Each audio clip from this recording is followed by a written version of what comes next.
exclusive concentration upon one master and one master only. In God to Man and Man to God, Meher Baba states the following. The supremacy of the claim of the master is not to be challenged, even by the reverence the disciple feels for masters other than the one who has accepted him. All masters are one in consciousness. One master is not greater than another.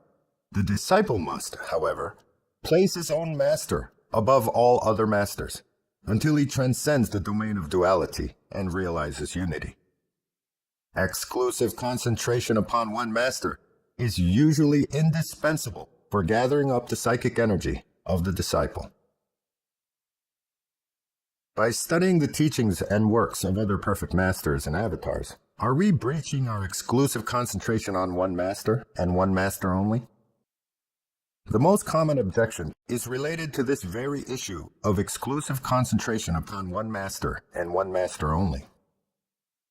This question actually pertains to a much broader question that applies to the teachings of no less than all the perfect masters, saints, and avatars of all time. This question can be rephrased like this. Even if a perfect master or a saint is confirmed and validated by Meher Baba himself, is it okay for us Baba lovers to actually read or study, or even go as far as assimilate their teachings into our worldview? Is it okay for us Baba lovers to study the life story and teachings of these Baba-verified perfect masters and saints, such as Hafiz, Rumi, Tukaram, Saint Francis, Saint Augustine, Teresa of Avila, Kabir, Ramakrishna, John of the Cross, Rabia, Upasani Maharaj, Vivekananda, Jesus, Rama, Mohammed, Buddha, or Krishna? Or are we to take their teachings only with a grain of salt, so to speak, forbidden from looking too deeply into them or taking them too seriously? Is it okay to have a Rumi poetry night or a Hafiz poetry night at a Meher Baba gathering or a Sahavas? Or would this constitute a serious breach of this indispensable, exclusive concentration?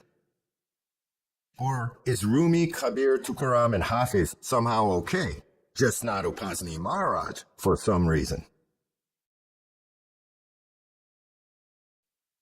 So, what do you do, for example, when Meher Baba mentions The Dark Night of the Soul by St. John of the Cross in God Speaks as part of his explanation of the fourth plane? Do we read the book or not? Of course, we should read the book and read it carefully. But you don't have to take my word for it. You need only take his word for it. For the answers, let's go to the source, to Meher Baba's discourses, starting with the introduction written by Don Stevens. Meher Baba continued to emphasize that he had not come to teach or lay down new precepts. He stressed repeatedly that the truth had been revealed by the great ones of the past, and that the present task for humanity is to realize the truth embodied in their teachings. Discourses Introduction. It seems pretty clear to me that Meher Baba must have repeatedly stressed, as in over and over again, that the present task for humanity is to realize the truth which is embodied in the teachings of the great ones of the past. That he did not come to teach or lay down any new precepts or principles, because the truth had been revealed by the great ones of the past already, and is embodied in their teachings. How are we to ever know what these teachings are, that were given to us by the great ones of the past, if we are not to even really examine them in the name of exclusive concentration? On page 220, under the title, Assimilation of Divine Truths, Baba goes even deeper by saying the following. The Types of Meditation, Part 4, Assimilation of Divine Truths. Subtitle, Study of the Divine Truths. The more fruitful mode of general meditation consists in studying the revealed truths concerning life and the universe. This mode of understanding and assimilating the divine truths can start by hearing or reading the expositions of the divine, which have their source in the masters of wisdom. The discourses, or the writings of the Avatar and the perfect masters, whether living or of the past, are suitable objects for this mode of general meditation, because the assimilation of divine truths revealed through them enables the aspirant to bring his life into line with God's purpose in the universe. Discourses, page 220.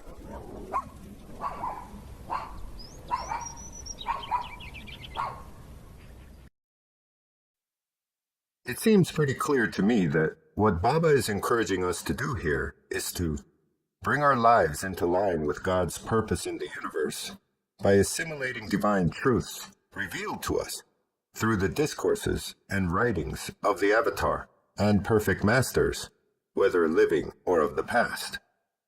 The word assimilation here means to bring the revealed truths into one's own worldview by digesting them into one's perceptual framework through a process Baba calls perceptual adjustment. Baba is clearly stating that the revealed truths concerning life and the universe, which have their source in the discourses or the writings of the Avatar and the perfect masters, both living or of the past, are suitable objects for meditation. He further adds, meditation that starts from reading about the revealed truths has this special advantage of being easily accessible to most aspirants. Unlike certain specialized forms of meditation, which Baba discusses in the following chapters, general meditation is something that is easily accessible for everyone. It is implied here that these revealed truths are not exclusively reserved for the advanced few. He is clearly recommending it for the general public at large.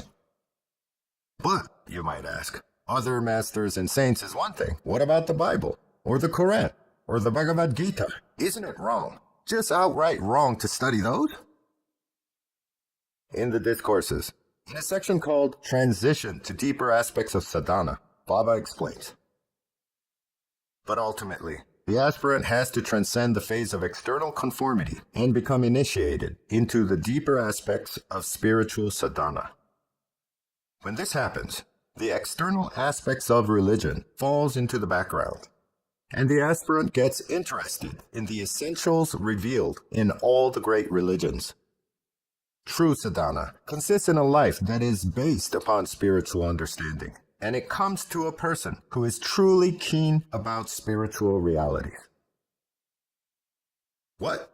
Did Baba just explain to us that when an aspirant is initiated into the deeper aspects of sadhana, or practice, he transcends the phase of external conformity and becomes truly keen about spiritual realities, and thereby becomes interested in the essentials revealed in all the great religions? Did Baba just say that true sadhana, or practice, consists in a life that is based upon this spiritual understanding? The essentials revealed in all the great religions can be found in the revealed truths contained in the scriptures of those religions, as well as the work of the saints and masters who help us understand what these scriptures mean. These essentials revealed in all the great religions are contained in what Upasani Maharaj endearingly calls the Shastras, essential teachings. Essential means absolutely necessary, extremely important, or that which you cannot do without. What are some of these essentials that all religions without exception share? You might be surprised what some of these essentials are. For example, belief in reincarnation is definitely not one of these essentials. How do we know this? Simple. Islam and Christianity do not expound on reincarnation. Their metaphysics talks of only one life.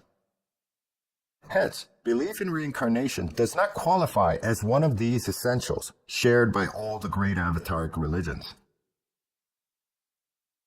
The reverence for truth, reality, spiritual understanding and knowledge, and the abhorrence of falsity, illusion, lies, and deception is a good example of an essential principle that is universally shared by all the great avataric religions.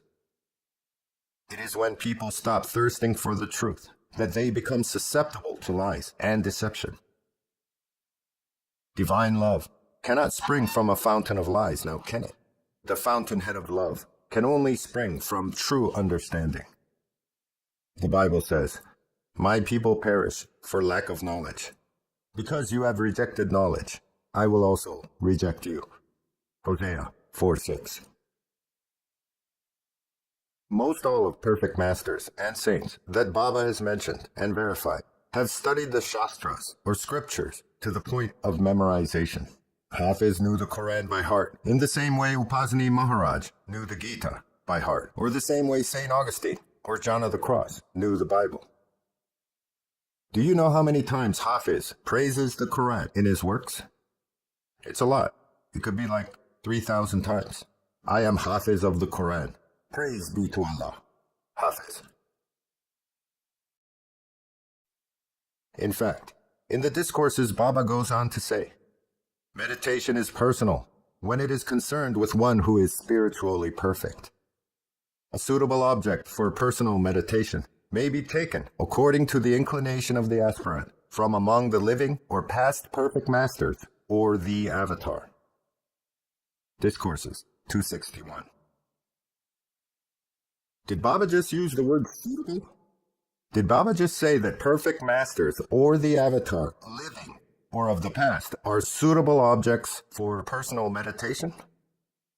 What about exclusive concentration on one master and one master only, you might ask? Let's take a closer look at the exclusive concentration quote again.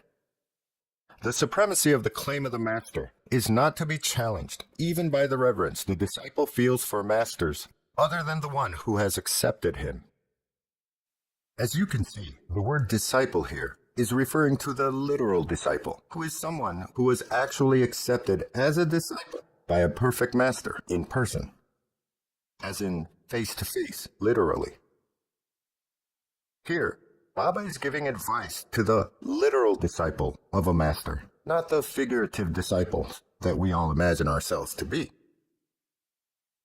For the ordinary Baba lover type disciple, like us, it seems clear to me that Baba is strongly recommending, as a general prescription, the study of revealed truths of all the masters of wisdom, and to meditate on the essentials revealed to us in all the avataric religions. For a Baba lover, studying the revealed truths contained in Upasani Maharaj's selected talks does not constitute a sin or a betrayal of Baba, or a breach of that all-essential exclusive concentration that we must have only for Baba. Instead, it constitutes adherence to his very advice to study the revealed truths that have their sources in the masters of wisdom, living or of the past. As long as the master or saint is verified, confirmed, and authenticated by Meher Baba himself. In Lord Meher, in a section called Our Ills and Our Bondages, Meher Baba says, I am equally concerned with the saint and the sinner, the small and the great, the rich and the poor, the ignorant and the wise, the east and the west. For them all, the one remedy of remedies, which is recommended, is spiritual understanding, which at once includes and supersedes all other forms of knowledge. It inevitably precipitates the blending of theory and practice, for it is as much of the heart as of the mind. When understanding is our law, we have love which is imperishable, and action which is dynamically creative. Love without entanglement, and action without attachments to results. True understanding about man's place in God's life universal will enable man to avoid much suffering, physical and mental, sometimes invited by himself through wrong action, and often created by himself through vitiated imagination. This spiritual understanding is not formed by picking and choosing truths that you like and avoiding some uncomfortable truths. This spiritual understanding, if anything, has to be comprehensive. If you want to know how comprehensive this spiritual understanding is, please check out the curriculum of Hazrat Babajan High School. Doubtless, fools cannot love him, for the love of him springs directly from the knowledge of him. Al-Ghazali.